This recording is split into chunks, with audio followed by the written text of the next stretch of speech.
कुशीनगर के लिए महात्मा बुद्ध के नाम पर कृषि और प्रौद्योगिकी विश्वविद्यालय का शिलान्यास भी कुछ ही देर में होने जा रहा है।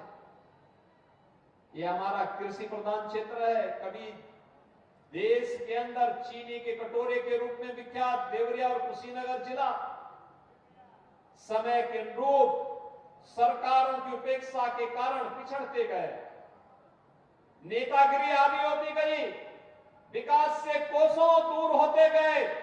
परिणाम क्या था?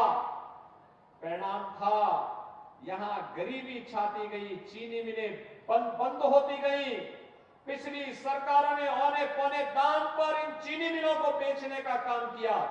लेकिन बहन और भाइयों, हम कहने के लिए आए हैं, हमने पिपराइच और मुंडेरवा की चीनी मिल चला दी है। अब देवरिया के अंदर चीनी मिल चलाने के साथ साथ एक कृषि विश्वविद्यालय हमने कुशीनगर में दे दिया है। उसका एक कॉलेज भी हम लोग देवरिया के लिए स्थापित करने जा रहे हैं।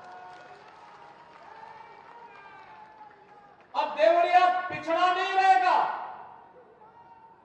प्रकृति और परमात्मा की, ऋषि मुनियों की, संतों की, स्वतंत्रता संग्राम सेनानियों की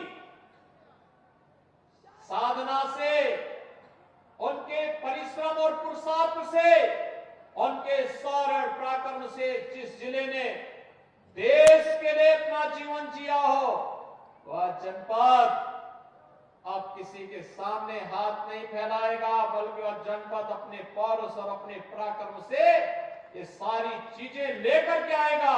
और आपका यह पौरुष और पराक्रम अब आपके वोट में दिखता है। और मैं आभारी हूं, सचमुच इस बात के लिए आभारी हूं। जब विधानसभा का चुनाव चल रहा था, देवरिया जनपद ने सभी सीटें कमल निशान के लिए अर्पित की। सभी सीटें हमें जिता करके दे दी,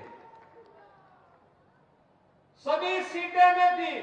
तो स्वाभाविक रूप से जब आपने 100% रिजल्ट दिया है, तो 100% अपेक्षाओं पर खरा उतरने के लिए 100% कार्य भी हमें करना है। परिणाम जब पूरा आएगा तो परिणाम के लिए, उसके लिए फिर हमें भी उतनी मेहनत से कार्य करना है। प्रधानमंत्री आवास योजना के 17,358 गरीबों को एक एक आवास देवरिया जनपद में प्राप्त हुए। अगर डबल इंजन की सरकार नहीं होती तो क्या ग्रामीण क्षेत्र में हर गरीब को 17,000 से अधिक आवास मिल पाते? मुख्यमंत्री आवास योजना में भी 1,389 लाभार्थियों को यह लाभ प्राप्त हुआ। और प्रधानमंत्री आवास योजना शहरी में लगभग 24,000 आवास निर्मित हुए हैं। 24,000 आवास के लिए जो शहरी क्षेत्र में, देवरिया में, बरहज में, कटौली में, इन कस्बों में जो आवास बने हैं, इन आवास के लिए भी मैं देवरिया के इन सभी गरीबों को जो आवासहीन थे, उनकी सिर को ढकने के लिए डबल इंजन सरकार ने जो सौगात दी है, इसकी मैं आप सबको बधाई देता हूं। स्वच्छ भारत मिशन में अकेले देवरिया जिले में 2,44,000 परिवारों को एक एक शौचालय प्राप्त हुआ। तो ग्रामीण क्षेत्र में ग्रामीण सचिवालय के लक्ष्य को पूरा करने के लिए 575 पंचायत सचिवालयों के निर्माण का कार्य भी समयबद्ध तरीके से आगे बढ़ाने का कार्य हुआ। 1,95,000 उज्ज्वला योजना के फ्री में कनेक्शन यहां प्राप्त हुए। तो साथ ही साथ 1,383 मजरों में विद्युतीकरण का कार्य का लक्ष्य भी पूरा किया गया। जनधन अकाउंट में 10,84,000 से अधिक गरीबों के आवास एक एक के अकाउंट खोलने का कार्य हुआ। और लगभग 50,000 किसानों के ऋण माफी के कार्यक्रम को भी डबल इंजन सरकार ने पूरा करने का काम किया। लगभग 5 लाख किसान अकेले देवरिया जिले में ऐसे हैं जिन 5 लाख किसानों को प्रधानमंत्री किसान सम्मान निधि का लाभ प्राप्त हो रहा है। और अभी तो यहां पर हम लोग पीएम कुसुम योजना के अंतर्गत ट्यूबवेल पर हमने अभी ट्यूबवेल की बिजली फ्री की है। सोलर पैनल लगाने की कार्रवाई को भी आगे बढ़ाने का कार्य हो रहा है। पीएम स्वामित्व योजना में जहां पर मकान, वहां का मालिकाना अधिकार 85,000 से अधिक घरों में वितरण हुई है और आयुष्मान कार्ड में 6,71,000 परिवारों को आयुष्मान कार्ड वितरित हुए हैं। देश के अंदर सुरक्षा और प्रदेश के अंदर कानून व्यवस्था की बेहतर स्थिति के साथ ही एक बेहतर वातावरण बनाने का कार्य और समृद्धि के लक्ष्य को आगे बढ़ाने का भी कार्य हो रहा है। आज हम सब इसीलिए आपके पास आए हैं।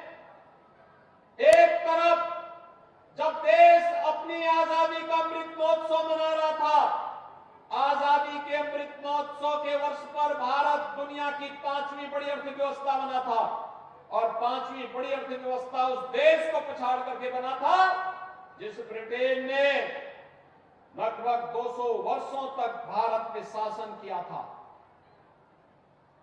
प्रधानमंत्री मोदी जी को तीसरे कार्यकाल में एक अवसर दीजिए, भारत दुनिया की तीसरी बड़ी अर्थव्यवस्था बनेगा और भारत को दुनिया की तीसरी बड़ी अर्थव्यवस्था बनने का मतलब हर व्यक्ति की आय में बढ़ोतरी होना, हर एक के जीवन में खुशहाली आना। भारत दुनिया की एक ताकत बनेगा तो कोई भारत का दुश्मन भारत की तरफ टेढ़ी नजरों से देखने का दुस्साहस नहीं कर पाएगा और उसी नए भारत और विकसित भारत की परिकल्पना को साकार करने के लिए जन जन से एक आवाज आ रही है और वो आवाज है फिर एक बार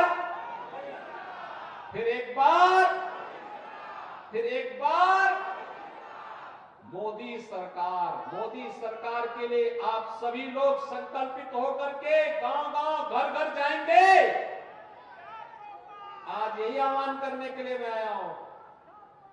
जब घर-घर जाएंगे तो अब की बार 400 पार जरूर होगा। जाएंगे ना? सब लोग तैयार हैं? और इसीलिए मैं कहने के लिए आया हूं, आप जिसके बारे में सोचेंगे उससे ज्यादा डबल इंजन की सरकार आपको करके दिखा देगी। जो भी आवश्यकता होगी, बिजली की, पानी की, सड़क की, स्टेडियम की, स्कूल की, चीनी मिल की, स्वास्थ्य की, शिक्षा की, रोजगार की, देवरिया में भी निवेश हो रहे हैं। अभी ग्राउंड ब्रेकिंग में लगभग 1,000 करोड़ रुपए का निवेश का प्रस्ताव तो अकेले देवरिया जिले के अंदर ग्राउंड ब्रेकिंग हुआ है। ये नए भारत का नया उत्तर प्रदेश है और नए उत्तर प्रदेश में नया देवरिया है। देवरा बाबा भी अब खुश हो रहे होंगे, आशीर्वाद बरसा रहे होंगे और हम लोगों ने तय किया देवरा बाबा के नाम पर मेडिकल कॉलेज बना है। अभी देवरा बाबा के आश्रम मईल में भी हम लोग वहां के सुंदरीकरण के बड़े कार्यक्रम को आगे बढ़ाने जा रहे हैं, क्योंकि ऋषि मुनियों ने, संतों के आशीर्वाद से ये व्यवस्था आगे बढ़ी है। विरासत का संरक्षण विषम परिस्थितियों में इन्होंने करके हम सबको एक नई प्रेरणा दी और आज उसी परंपरा को आगे बढ़ाने के लिए हम सब आज यहां पर आए हैं।